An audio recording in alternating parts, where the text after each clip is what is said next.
Welcome to another episode of I Am Not Your Therapist with me, Christina, aka Recoloring Christina. This is a podcast about me exploring my self-awareness, boundaries, and cultural identity. This week's episode is titled What Girlfriends is Teaching Me. Just a few disclaimers before we begin.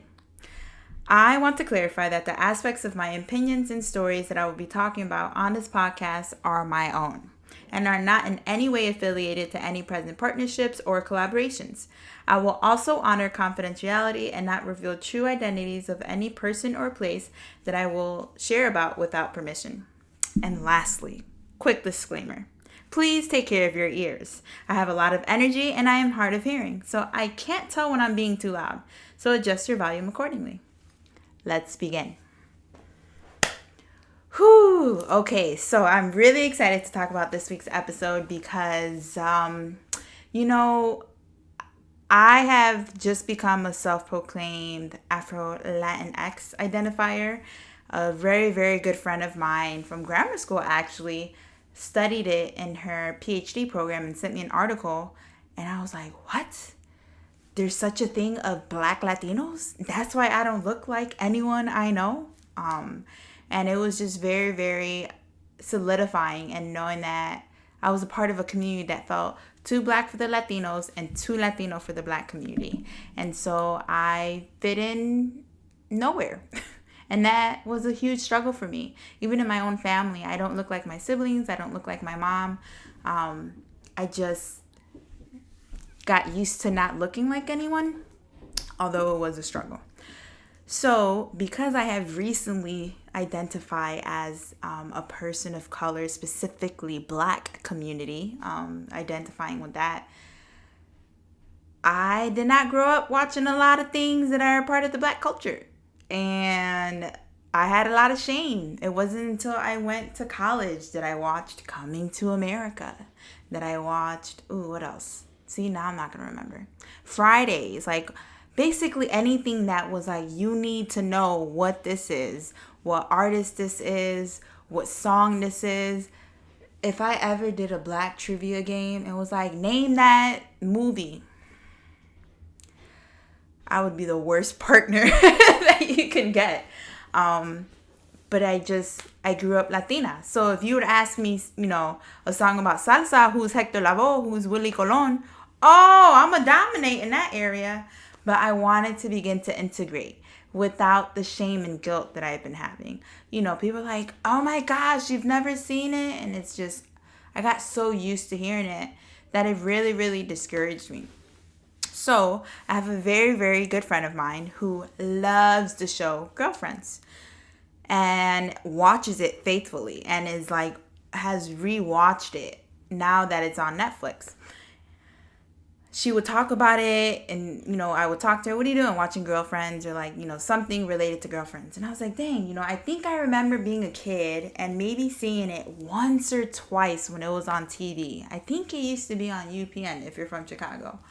But it was just like, people, adults, a group of women talking about very adult things.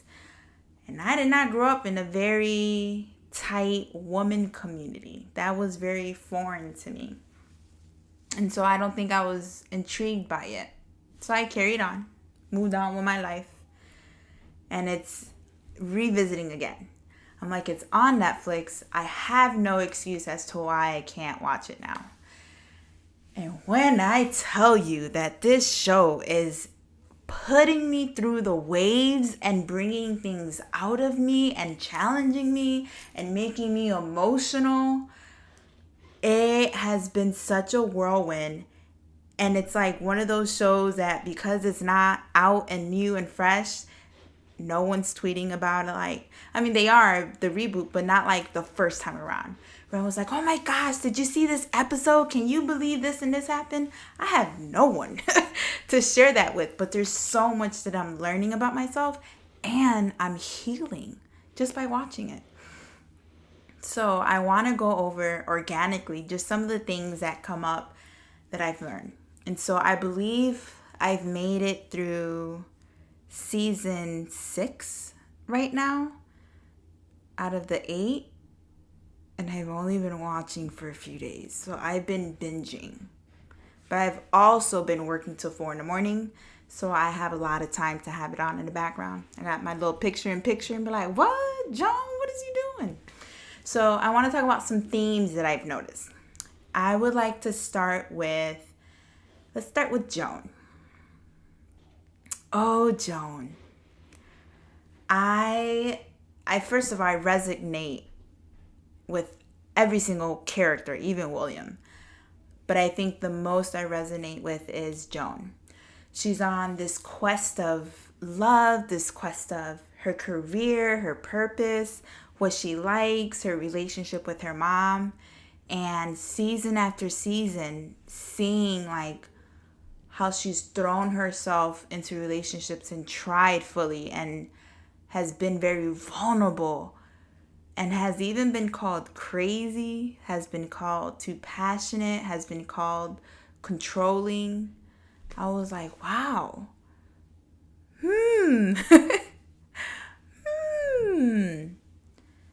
And she has been relentless though. Like her resilience is phenomenal. Phenomenal. After, I think, what was the biggest surprise?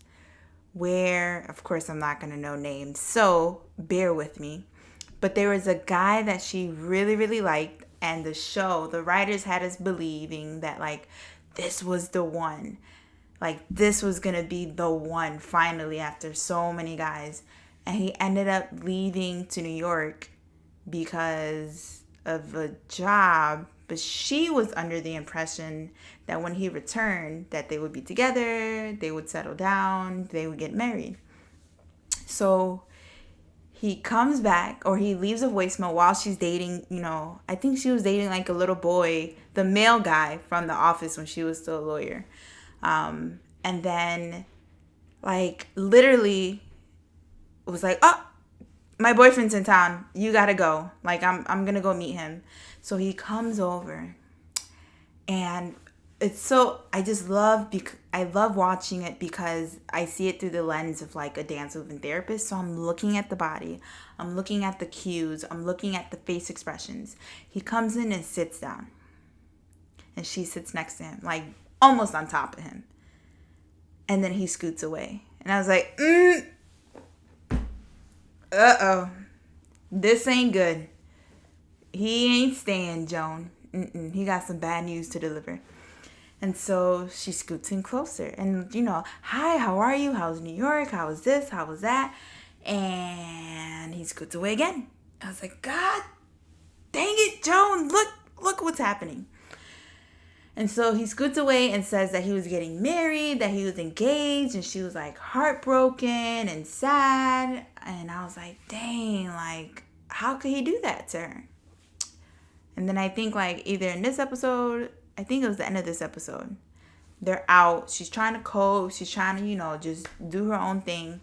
And then she runs into her girls at a restaurant where they were, or like a lounge where they were going to hang out at. But then Joan has said, no, I'm not going to go. I'm just going to stay in. She pops up and they're all like, come on, let's go.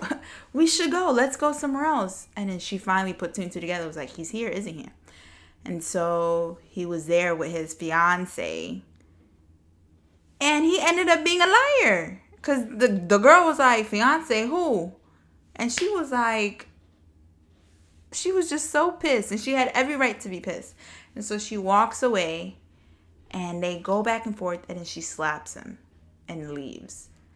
And it was like something inside of me. One, I don't think any type of violence is okay. I don't think that no one should be slapping nobody. I've done it in real life, and it ain't pretty. It ain't pretty, because there can be a retaliation from someone, and you don't want to deal with that like I did. So she slaps him, and then she goes about, the rest of the night.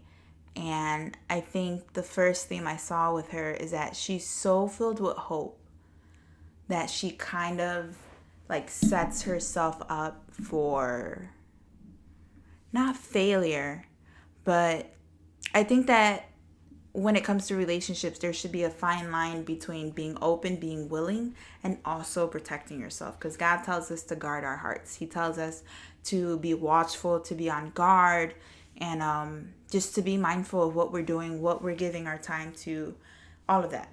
And so I admire her faith and her openness in wanting every relationship to work, but I think that she was too available. And it really spoke to like what our culture is today. We, in relationships, I don't even want to say as women, but as people, are expected to, maybe cook and clean and, live with their partners and, live under one roof. To each their own. I've done it. I've lived with someone, I was dating someone for 5 years. We lived together maybe 4 years. I've lived that married life with that partner. And I wish a piece of me would have preserved myself. I do believe in the way that God wants us to like be like gifts where we open level after level after level, not just for ourselves but for other people. And we're shamed. We are shamed if we are too cold or too protective, or if you want to wait to have sex till marriage, or if you want to have a 3-month, no sex rule in the relationship. Like there's so much stigma, like, oh my gosh, you're such a prune. And these are things that they called Joan all the time. They made fun of her 3-month rule. Oh, well, did you make it through this time? Or, whatever it is. But that's her setting up her own boundary. And it just really made me reflect on like, when I'm in the beginning stages of talking to someone, what are some things that I hold back? And what are some things that I don't hold back? What are some patterns that we have? Because Joan had a lot of patterns. She had a lot of things. A lot of, like the celebrity that she dated, where she left him 49. She called him 49 times, but left him 2 voicemails. And she didn't think that he can see all the times that she called. But then he called her a stalker. And, she was just so excited to be dating someone who was a celebrity, who was interested in her. And even when she turned 30, like what that meant for her as far as like being married, settling down, having a kid, like that pressure. And so I just thought that was an interesting theme of like what does boundaries look like in today's society when it comes to relationships, and how are you talked down upon for having certain standards and rules. I mean, it's your life. If the person is interested in you and they're willing to pursue you in whatever capacity that looks like, then heck yeah, have these boundaries, have these standards that like, I'm not going to leave the house past 10 o'clock. If you want to hang out, you have to let me know, a few days ahead of time. Don't call me at this time. Or, I want to go out in public. I don't know how many married people I've had conversations with where like they're not dating each other anymore. They're not courting. They're not pursuing each other. And so this leads me into what Maya has taught me about marriages. She was with him since she was 16, high school sweethearts. Junior year, they fell in love. She got pregnant a week after dating him. And she's only been with him, one person, whole life. Very content, very happy. Every other episode was like, me and my husband, I want to say it's Darnell. I think it's Darnell. But like, me and Darnell do this, or we're doing that, Jabari, and their son named Jabari. It was just like, oh, okay, there's someone in the group that's married, that's consistent, that's stable. But then when she had her affair, she was in denial about this. She was like, no, we're just friends. And that brings up the topic of what is the true definition of affairs?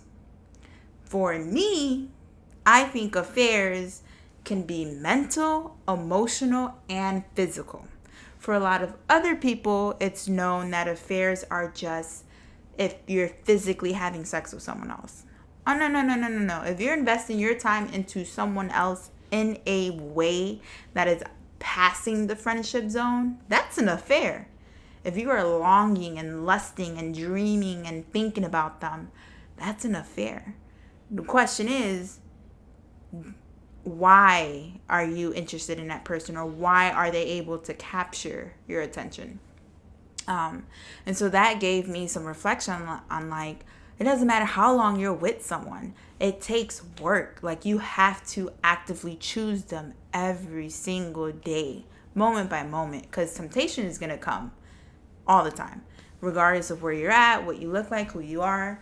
I mean, even Tony was pregnant and she was pulling people too. So I was like, ain't nobody safe. And so for Maya having to witness Darnell, make the decision to move on and to find someone else, to get engaged to someone else, to almost marry someone else, like, those were a very challenging 2 years for her just sitting by. And I applaud her as a woman for just being able to handle that and co-parenting. I can't speak to it. I'm not a mother, and I don't know how complicated those situations can get. I've only seen it from the outside in, but I do applaud her for like the effort and the respect that she had for him as a father. And she said right before they got together that like he's the only one that she wants, and that she learned her lesson and she knew that it wasn't worth it.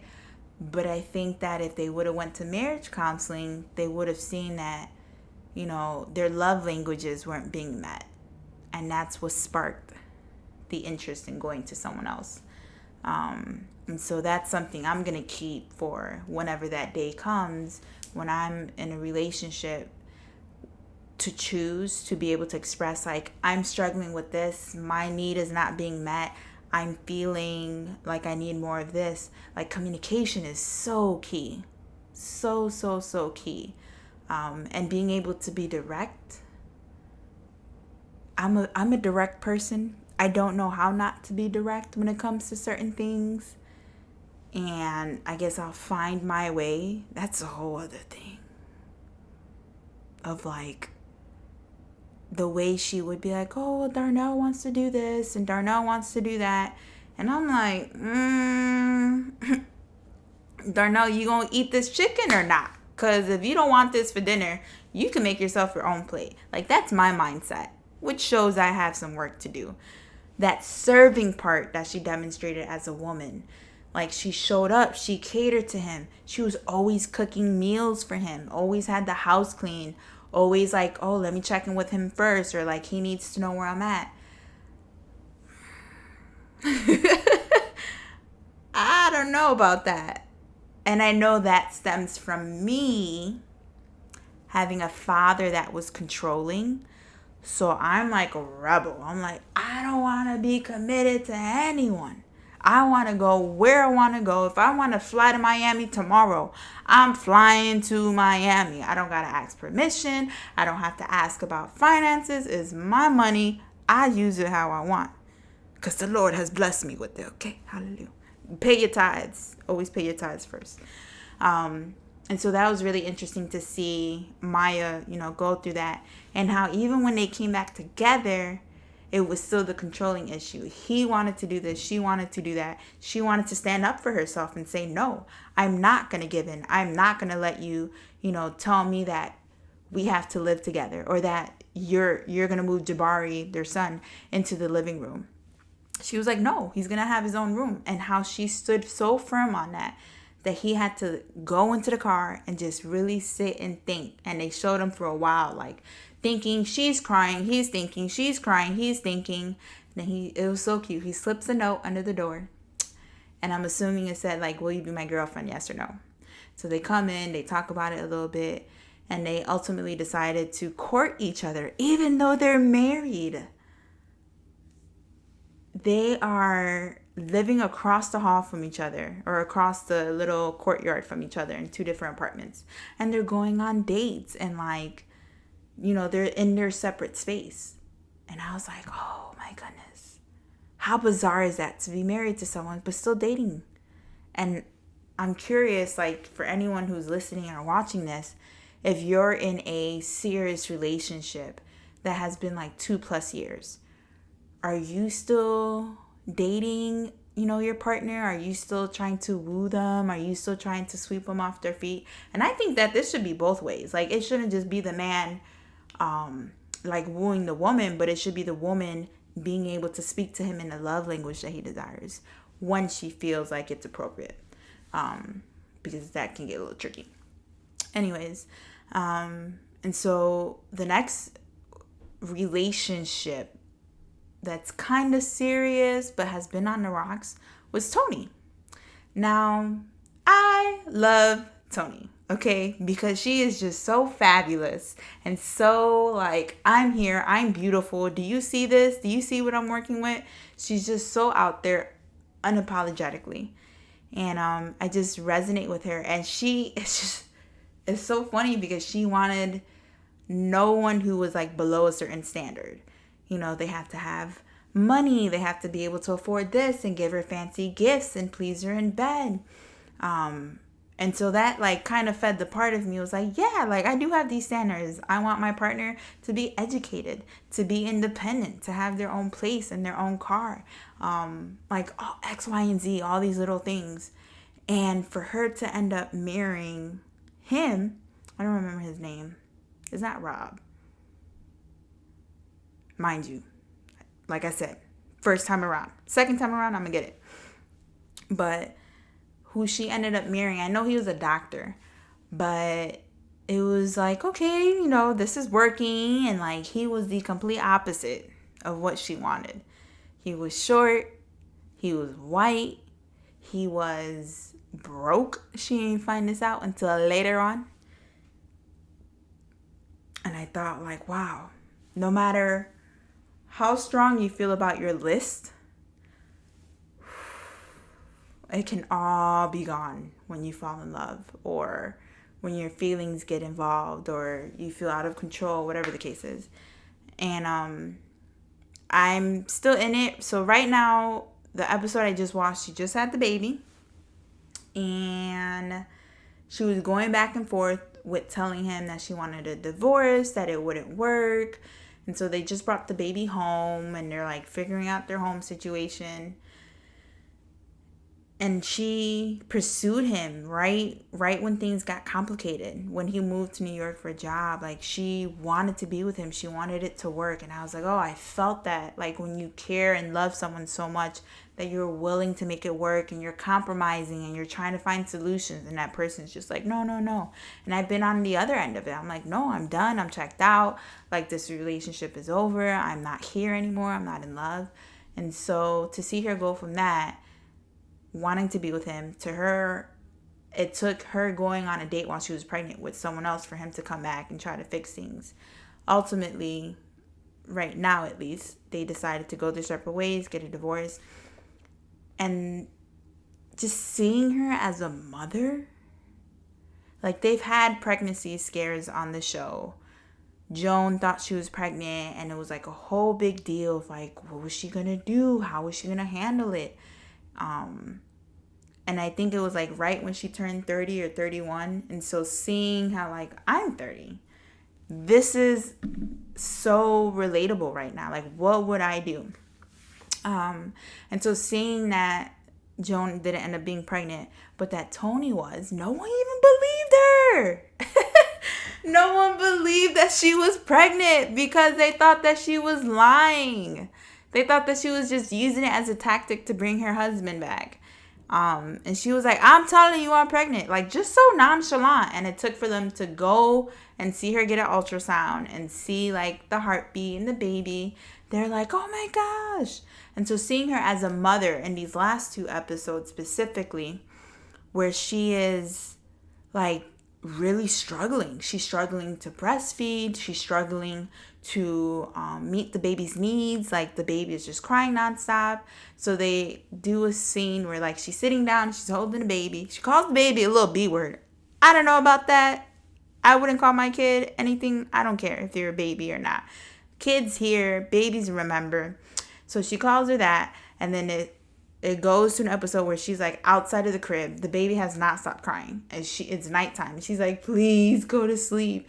And then the baby's in the carriage, still crying. And then it shows her outside of the door, sitting on the floor, reading like a magazine or something, waiting for her husband to come back. And then she's like, okay, your turn, bye. And she is just struggling with the adjustment of being a mother. And I think that, like, I don't know, when you get pregnant, it's like, oh, this heavenly mother glow comes over you, and you'll know exactly what to do and how to do it, and it'll be so natural and so easy. And she, like, the writers really did a good job at showing, just because you have a baby doesn't mean that you're ready for a baby, or, you know, that you have the skills to be a mother. Like, it's a process, and you learn and you practice, and you have your team and your tribe to help you through it. And so right now, like, she got a nanny, and she's just trying to live her best life, going to the movies, like, okay, I got this much time, let's do this, let's go there. And she's having a hard time adjusting with giving up her life. And that's something that I really try to appreciate as a non-mother yet. That these moments, this silence, like, let's listen to the silence. There's no baby crying. There's no one knocking on the door. No one's asking me for dinner. No one's like interrupting me. Like, I know that this time is so sacred. Pastor Charles Stanley said that singleness is such a season that is a gift. Because once you settle down, and once you commit to a family and a partner, or even being a caretaker, this does not exist as much as you want it to. You may have moments where you get an hour to yourself, if that. I just can't. I don't know. It's gonna be interesting when I become a mom, because I love being alone. Like, I love being able to do what I want when I want.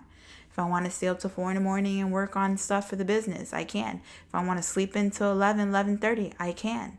If I want to wake up, do tea, meditate, do some yoga, and then start my day, I can.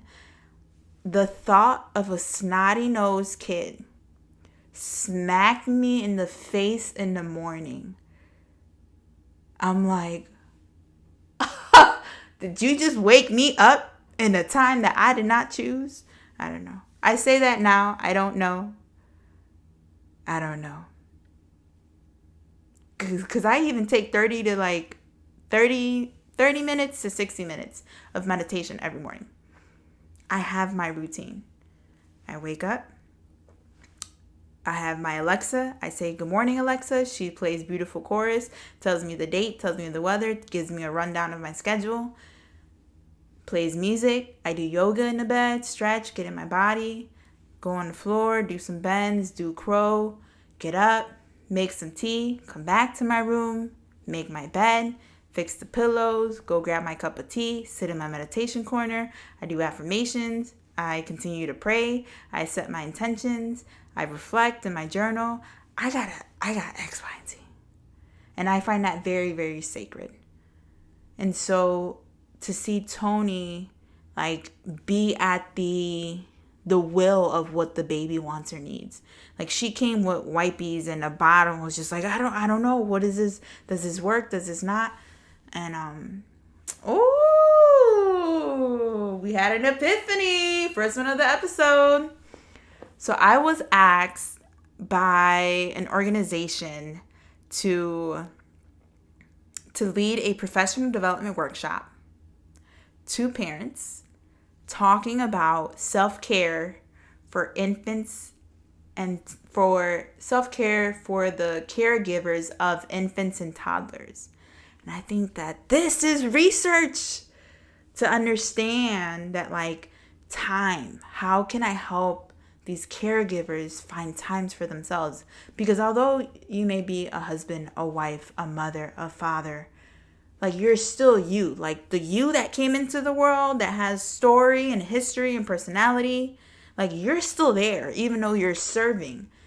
And I think that burnout isn't just for the work setting, but it's like for life.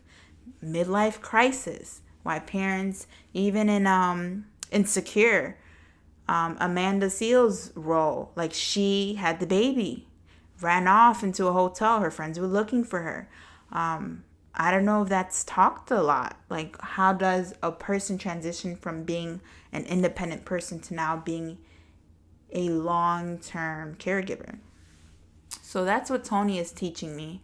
That what she thought was going to be, she planned everything that she desired, and it didn't work out in the way that she wanted it to. And so she's trying to, like, ebb and flow and adjust through all of it. So I'm curious to see what's going to happen as she continues to develop. I know that she ends up transitioning off of the show. I'm not sure why. I think something about salary. I watched like a reunion for the cast that they did recently, or like last year or something. So I'm curious to see how they transition her out. And who else? Lynn. Oh, that's so funny I didn't bring up Lynn. I almost forgot about Lynn. Oh, Lynn. Lynn. Lynn. A girl looking for love. I resonate with Lynn in the capacity of, one, education. Like, all the degrees that she got, wanting to be in school. It made me think about something my brother said when I got my second degree. He was like, you can't be in school forever. And I'm like, what do you mean? He's like, you can't just keep going back to school to keep learning and to keep studying. Like, you're going to have to be an adult one day. And I was like, I am an adult. He's like, yeah, but you just can't be in school all the time. And I really sat with that. I was like, when you're in school, everything's like planned, your semester, what you're studying, your curriculum. And so it's more controllable than not being in school. And so my transition after like grad school and all of that was very tough. But Lynn has all these degrees, doesn't have a stable job, is jumping from job to job to job to job. Right now, where I'm at in the show, she just left a band. She found her father, she found her mother, but she was in a band and she was in love with the lead singer. He's a very interesting person. Some name that starts with a T. Not Tyrone. Trickster? Something like that. But just some very interesting music that he would sing. Anyway, she falls in love with him, and he is like with all these women calling him baby love, and she falls in love with him. And so they're making music, the artistry. I relate to Lynn because she's an artist. Haha, that makes sense. And so like the music, the movement, the passion, like writing together, she loved it. But then he'd be like, all right, I gotta go. I'm gonna go see my next woman. And she got to a point where she was like, oh, it's okay. We can share. It's fine. I'm okay with it. And then she like blew up and was like, I want to be the only one. I care for you. I love you. And I was like, ooh, that hit hard.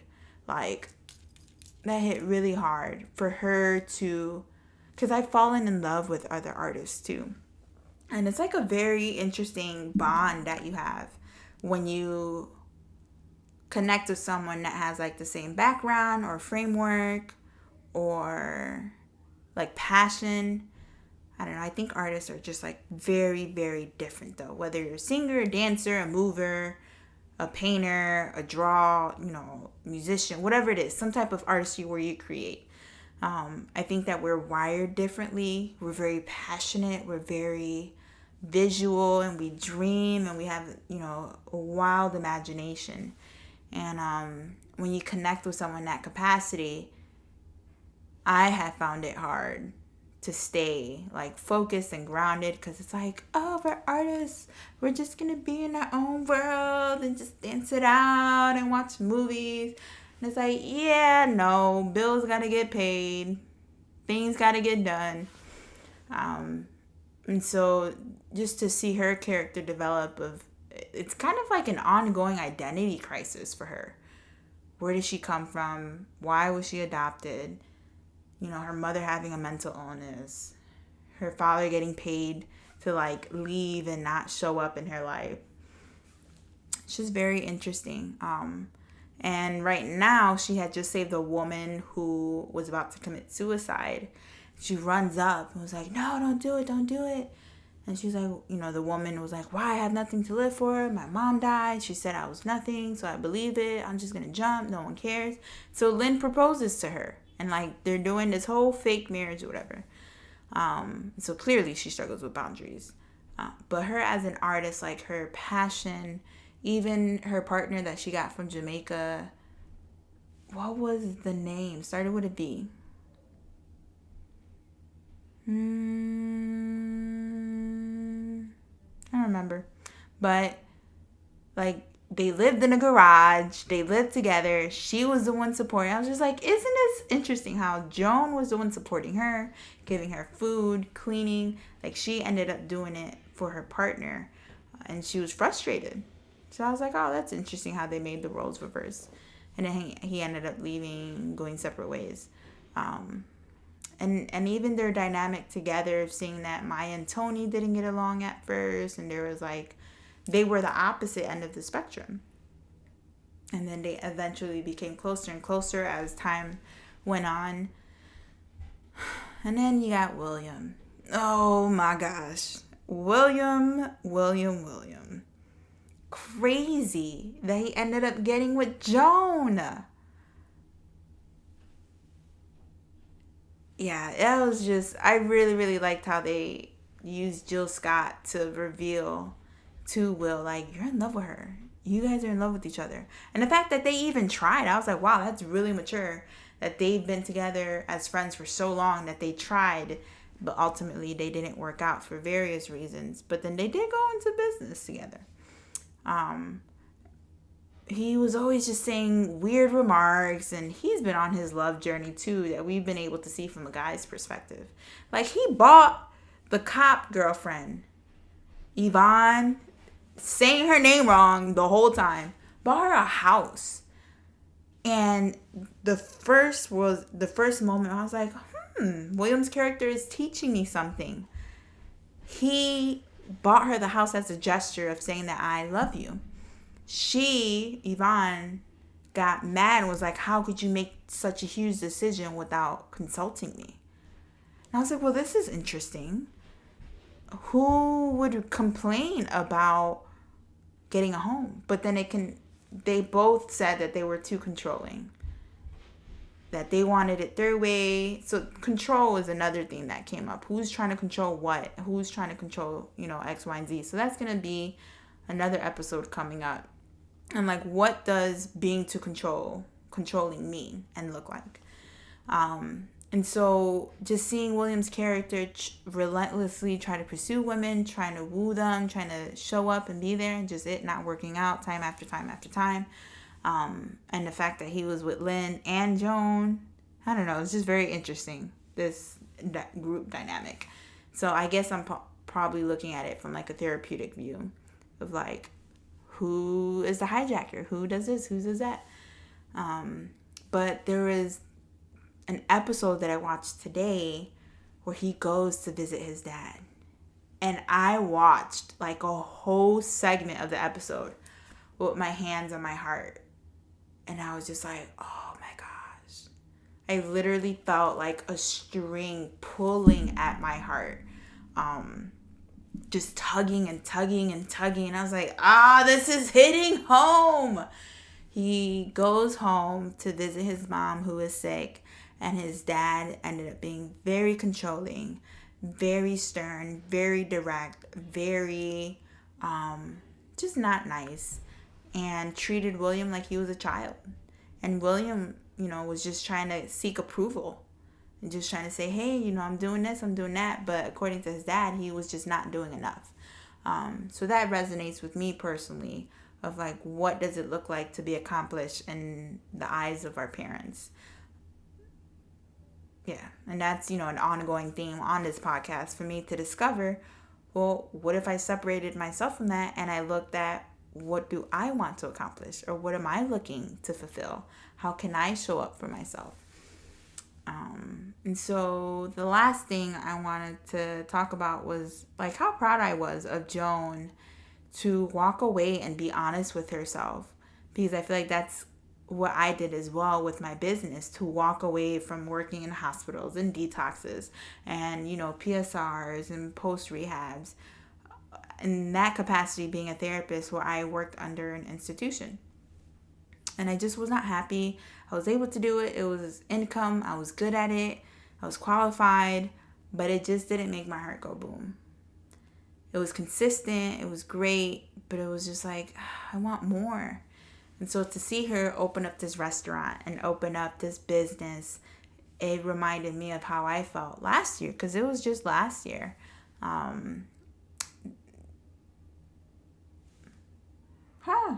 The 29th. Sunday. That was my 1-year anniversary of being full-time in my business. I missed my own anniversary. Dang. Anyways, but to see her take that risk of opening a restaurant and having it be the way that she desires, and the food and the name and all of that, it was just like she was following her dream. And that was my last episode of talking about my God dreams. We can't live this life that's complacent. There's so much more that we have to offer, so much more that we have to learn about ourselves. And so those are just some of the things that I wanted to share with you all, of how I'm learning even more about myself by watching, this Black show, this Black enriched culture show that just brings up a lot of topics that I don't think I've had conversations with people about, or I haven't heard stories through such perspectives as this. And so it's led to me having a deep epiphany of where I just like, I didn't even know, like something that I was holding on to and suppressing for 6 years came out and open. And I think that watching the show set the platform for me to be able to say like, hey, I'm not the only one that has felt this or struggled like this, even though it's a show. It's written by people who have real life experiences. And I'm just grateful. I'm grateful that I'm able to just be honest with myself, and to be able to sit here and share this with you all. For those who listen, for those who watch, I'm on a journey, and I know that the things that I'm going through, like other people have or will or are in the process of themselves. And I just want to share. I just want to be open and transparent. The more transparent I am with others, the more transparent I am with myself, and vice versa. And it leads me to a standard of like, am I showing up for myself every week? Is there something that's on my heart? Is there something that I'm not addressing? And I'm really grateful for the show Girlfriends. I know that they've impacted thousands and hundreds and millions of lives, but I know that I didn't miss out on anything because I'm watching it right when I'm supposed to. So that's the conclusion of this week's episode. Again, I'm on my journey. I'm trying to understand myself, who I am in the world, who I am in my business, and who I am as a person. Special shout out, I just rebranded myself, Recoloring Christina. And check me out on recoloringchristina.com. I'll be sure to post a link into this. And I'm on a journey. I'm on a journey of redefining who I am and not what the world says I am. And so I'm excited. And I'm excited that you're here with me. So have a great, great, great weekend. And I'll see you next week. Now remember, engage, ask, leave comments, all of that. But when you get a little too deep and you're trying to talk to me like I'm your therapist, remember, I am not your therapist. I can't help you. If I'm in my boat trying to figure out where to go in this season, I can't help you in your boat. Let's just paddle alongside each other and figure it out together. Okay? All right. I'll see you next week. Bye.